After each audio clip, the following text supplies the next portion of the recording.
नमस्कार दोस्तों, मैं एस.डी. शर्मा एडवोकेट आज आपके सामने फिर हाजिर हूँ एक नई सोच और एक नई जानकारी देने के लिए अपने चैनल लीगल वर्कशॉप में। जी हाँ दोस्तों, आज मैं आपको जानकारी दूंगा सिविल केस के बारे में। मैं आपको ये बताना चाहता हूँ कि आपने देखा होगा कि अक्सर लोग किसी की संपत्ति पर, जमीन पर या मकान पर कब्जा कर लेते हैं गैर कानूनी तरीके से। गैर कानूनी का मतलब है कि उनका टाइटल उनके नाम नहीं है उस जमीन का या उस मकान का, और वो उसके मालिकाना हक को भी नहीं रखते हैं। रजिस्ट्री उनके नाम नहीं है उस संपत्ति की, और फिर भी वो उस पर ज़बरदस्ती कब्जा बना लेते हैं, ये कहते हुए कि ये मकान या ये ज़मीन हमारी है। इसको कहते हैं गैर कानूनी कब्जा। अब गैर कानूनी कब्जे को हटाने के लिए दो तरह की रेमेडी लॉ में दी हुई है। एक तो है क्रिमिनल और एक है सिविल। दोस्तों, क्रिमिनल में हम ट्रेसपास करने का केस उस व्यक्ति पर लगाते हैं जो उस पर गैर कानूनी कब्जा बनाता है।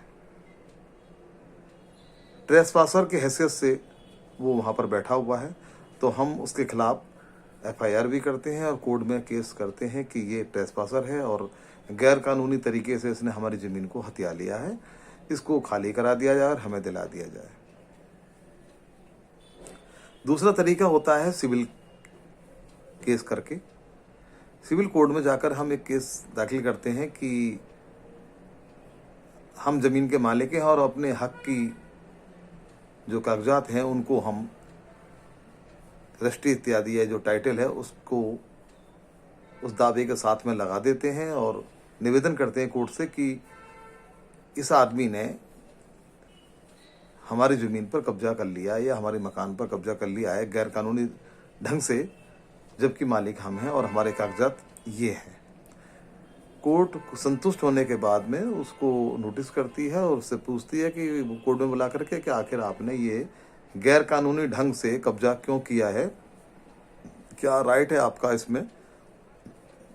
वो अपनी बात रखता है और यदि कोर्ट को लगता है कि ये इनकी बात में दम नहीं है और ये गैर कानूनी ही कब्जा है, तो वो उसके कब्जे को हटाने के आदेश लिख देती है और पुलिस द्वारा उसको व्यक्ति को उस कब्जे से हटा दिया जाता है कोर्ट के आदेश के द्वारा।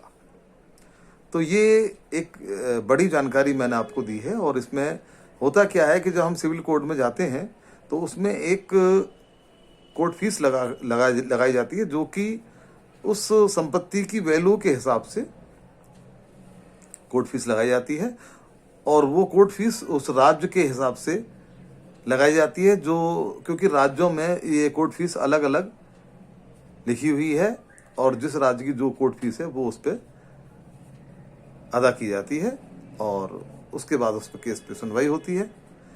जो भी वैल्यू उस मकान या संपत्ति की होती है उसके अकॉर्डिंगली ही फीस कोर्ट में जमा की जाती है।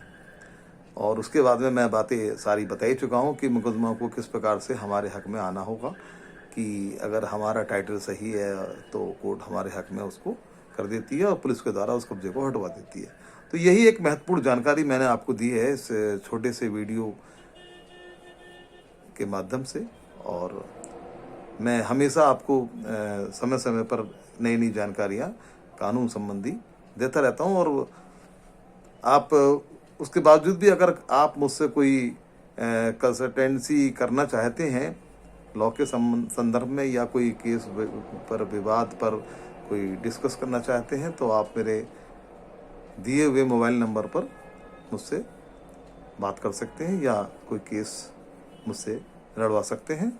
मैं अपना नंबर डिस्क्रिप्शन में दे रहा हूं, और वैसे मैं बता भी देता हूं कि मेरा नंबर है 9312050324। ये नंबर है और इस नंबर पे आप कार्य दिवस में और सुबह 10 बजे से 5 बजे तक आप कभी भी आप मुझसे बातें कर सकते हैं और सलाह ले सकते हैं।